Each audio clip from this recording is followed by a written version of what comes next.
السلام علیکم ورحمۃ اللہ وبرکاتہ. My name is Razia Nisar. I am your Islamiat instructor from tutoria.pk. امید کرتی ہوں آپ سب بخیر و عافیت ہوں گے.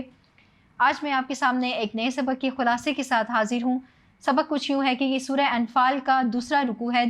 آپ کی اسلامیات کی کتاب کا یہ دوسرا سبق بنتا ہے. اس کا ہم آج خلاصہ پڑھیں گے. آپ کے سامنے میں ایک ایک آیت کو کر کے اس کا خلاصہ یا اس کے اہم نکات آپ کے سامنے بیان کر دوں گی. آئیے بڑھتے ہیں خلاصے کی طرف. آیت نمبر 11 میں اللہ تعالیٰ مسلمانوں کو غزوۂ بدر کے موقع پر اپنے انعامات یاد کروا رہے ہیں. اس میں پہلا انعام یہ تھا کہ اللہ تعالیٰ نے مسلمانوں کو نیند طاری کر دی. اللہ تعالیٰ نے ان کو میٹھی نیند سلا دیا. دوسرا انعام یہ تھا کہ اللہ تعالیٰ نے آسمان سے مسلمانوں پر پاکیزہ پانی برسایا تاکہ وہ نہا کر پاک صاف ہو جائیں, پانی کو جمع کر لیں اور پینے کے لیے بھی ان کے پاس پانی وافر مقدار میں موجود ہو.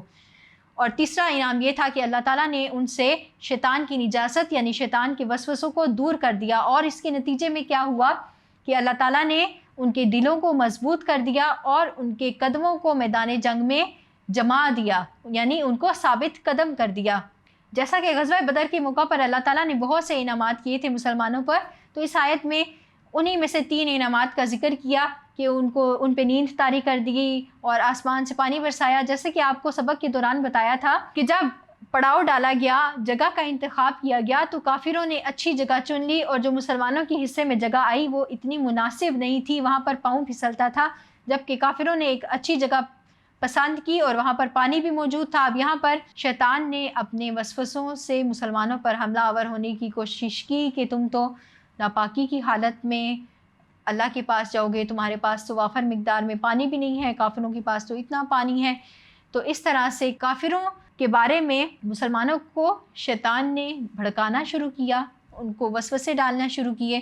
تو اللہ تعالیٰ نے اس آیت میں اسی بات کا ذکر فرمایا کہ اللہ تعالیٰ نے کس طرح سے مسلمانوں پر انعامات فرمائے نیند طاری کر کے, اور اس کے بعد ان پر پانی برسا کر ان کو جنگ کے لیے تیار کر دیا, حشاش بشاش کر دیا.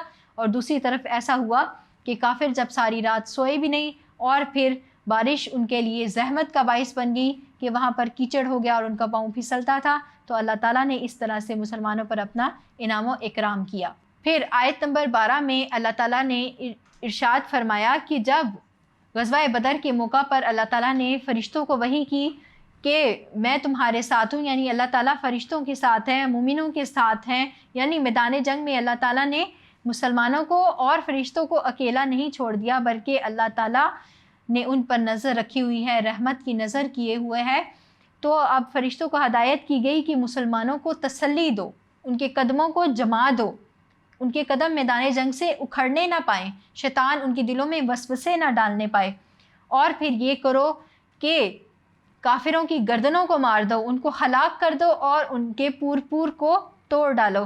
تو اس آیت میں فرشتوں کو وحی کر کے ہدایت کی گئی کہ وہ مسلمانوں کو تسلی دیں, کافروں کی گردنوں پر مار کر ان کو قتل کر دیں اور ان کی پور کو توڑ ڈالیں تاکہ وہ مسلمانوں پر حملہ آور نہ ہو سکیں اور میدان جنگ میں ان کے قدم اکھڑ جائیں.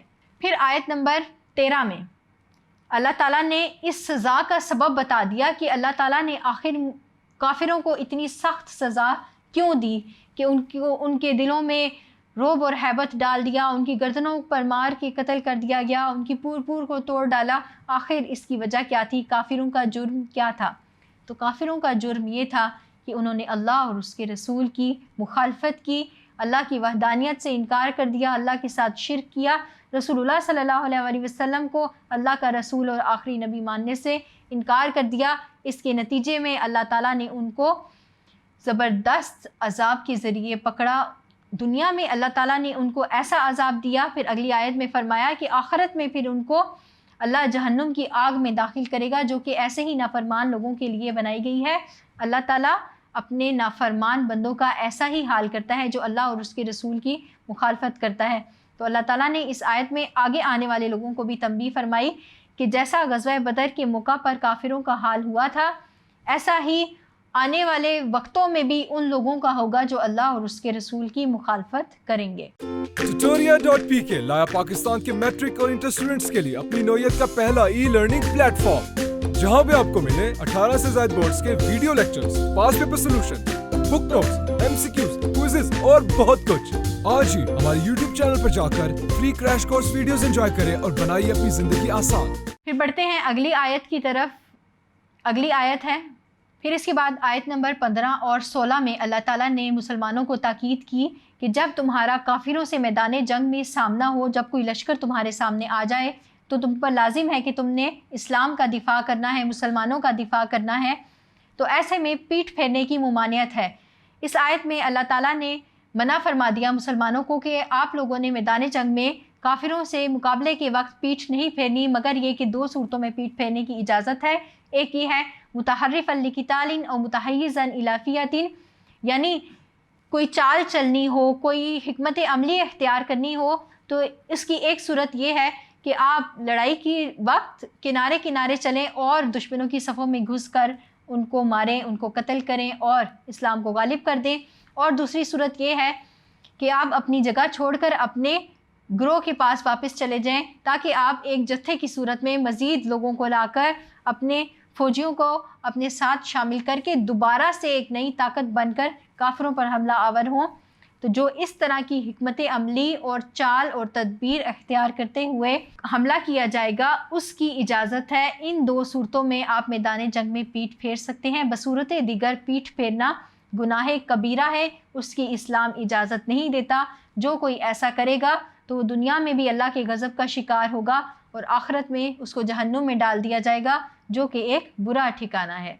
پھر آیت نمبر 17 اور 18 میں اللہ تعالیٰ فرماتے ہیں کہ غزوۂ بدر کے موقع پر جب قتال ہو رہا تھا، جنگ ہو رہی تھی، جہاد ہو رہا تھا، مسلمان ایک ایک کر کے کافروں کو قتل کر رہے تھے، جیسا کہ 70 لوگ قتل کیے گئے کافروں کے اور 70 ہی قیدی بنائے گئے تھے، تو اللہ تعالیٰ نے فرمایا کہ ان کو تم نے قتل نہیں کیا تھا۔ پھر ایک اور واقعے کی طرف اشارہ فرمایا، جبکہ رسول اللہ صلی اللہ علیہ وسلم کو اللہ تعالیٰ نے فرمایا تھا کہ آپ اپنی مٹھی میں کنکریاں بھر کر کافروں کی طرف اچھال دیں۔ وہ کنکریاں کافروں کی آنکھوں میں چلی گئی اور وہ منتشر ہو گئے تھے۔ تو اس آیت میں یہ فرمایا گیا کہ وہ جو قتال کیا، وہ جو کنکریاں اچھالی گئی تھی کافروں کی طرف، تو وہ نہ مسلمانوں نے اچھالی، نہ رسول اللہ صلی اللہ علیہ وسلم نے اچھالی تھی، بلکہ اللہ تعالیٰ نے قتال کیا، اللہ تعالیٰ نے کافروں کو مارا اور اللہ تعالیٰ نے ہی کنکریاں پھینکی تھی۔ تو کوئی طاقت اور کوئی قوت نہیں ہے اللہ کی مدد کے سوا، اللہ ہی ہے جو مدد کرنے والا ہے، اللہ ہی ہے جو ہر کام کے پیچھے کار فرما ہوتا ہے، جو تدبیر کے ساتھ فیصلے فرماتا ہے، اور یہ اس لیے ہے تاکہ اللہ تعالیٰ کافروں کی چالوں کو کمزور کر دے۔ پھر بڑھتے ہیں اگلی آیت کی طرف۔ آیت نمبر 19 میں اللہ تعالیٰ کافروں سے مخاطب ہیں اور ان کو تنبیہ فرما رہے ہیں کہ جیسا کہ ابو جہل نے مکہ مکرمہ سے نکلنے سے پہلے یہ دعا کی تھی خانہ کعبہ کی دیوار پکڑ کر کہ اے اللہ آج حق کو غالب کر دے اور باطل کو نیست و نابود کر دے، تو اللہ تعالیٰ نے فرمایا کہ اب تو فتح آ چکی ہے، اب تو حق واضح ہو چکا ہے، باطل واضح ہو چکا ہے، حق غالب آ چکا ہے، باطل مٹ چکا ہے۔ تمام جو ایک سینیریو ہے، ایک سین ہے، ایک نقشہ ہے، وہ آپ کے سامنے ظاہر ہو چکا ہے کہ کس طرح سے چند مٹھی بھر مسلمانوں نے اتنی بڑی تعداد میں جو کفار تھے ان پر غلبہ حاصل کر لیا۔ تو اسلام کا دین حق ہونا ثابت ہو چکا ہے، لہٰذا اب کافروں کو یہ چاہیے کہ وہ اسلام قبول کر لیں، وہ اسلام کی طرف آ جائیں اور اپنی حرکتوں سے باز آ جائیں۔ تو یہ ایک آپشن ان کو دی گئی۔ دوسری آپشن یہ دی گئی کہ اگر وہ باز نہیں آئیں گے تو پھر کیا ہوگا کہ ہم بھی باز نہیں آئیں گے، ہم بھی دوبارہ کافروں کا یہی حال کریں گے، اور پھر دوبارہ بھی ان کی تعداد کتنی ہی زیادہ کیوں نہ ہو، اللہ تعالیٰ ان کو اسی طرح غزوہ بدر کی طرح نیست و نابود کر دے گا، کیونکہ اللہ تعالیٰ مومنوں کے ساتھ ہے۔ اللہ کی فتح اور مدد اور نصرت صرف اور صرف ایمان والوں کے ساتھ ہے، کفار کے ساتھ ہرگز نہیں ہے۔ مستقبل میں بھی اگر ایسا ہوگا تو غلبہ اسلام کو ہی حاصل ہوگا اور کفر اور باطل نیست و نابود ہونے کے لیے ہی ہے۔ امید کرتی ہوں کہ آپ کو رکوع نمبر 2 کا خلاصہ اچھے طریقے سے سمجھ آ گیا ہوگا۔ اگلے سبق کے خلاصے کے ساتھ پھر حاضر ہوں گی، تب تک کے لیے اپنی اسلامیات انسٹرکٹر رضیہ نثار کو tutoria.pk سے اجازت دیجیے۔ السلام علیکم ورحمۃ اللہ۔